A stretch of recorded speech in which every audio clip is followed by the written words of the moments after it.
આજે તો કડા દર્શન કરવા જતા ને મારા ભાઈનું અને રાક્ષસની સાથે લડાઈ થઈ ગઈ. થયું કઈ કેવું કે સવારમાં તમારો ભાઈ તૈયાર થઈ જાય છે અને તૈયાર થઈને વિચાર આવે છે કે આજે સધીમાના દર્શન કરવા માટે કડા જઈએ. પછી તમારો ભાઈ કુળદેવીના દર્શન કરતો હોય છે અને આ બાજુ મારી સાથે ભુવાજી પણ આવવાના હતા. એટલામાં ભુવાજી પણ તૈયાર થઈને આવતા હોય છે. પછી અમે ત્રણેય જણા નીકળી ગયા કડા જવા માટે. આજે તો વાતાવરણ બહુ મસ્ત હતું. સમજ રહ્યો?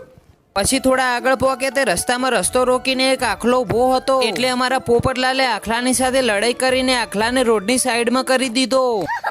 પછી અમે આગળ નીકળી ગયા અને રસ્તામાં અમને સધીમાનું એક મોટું બોર્ડ જોવા મળ્યું અને બોર્ડ જોઈને અમારા દિલને એક અલગ જ સુકૂન મળે છે. પછી ફાઇનલી આપણે કડા મંદિરે પહોંચી ગયા. પછી ભુવાજીએ માતાજીની જય બોલાવી દીધી અને અમે આવી ગયા મંદિરમાં દર્શન કરવા માટે. સધીમાના દર્શન કરીને સધીમા જોડે ફોટા પડાવી લીધા. પછી આ બાજુ ગાર્ડનમાં ભુવાજીએ પણ નાના છોકરાની જેમ જીત પકડીને હેચકામાં બેસી જાય છે.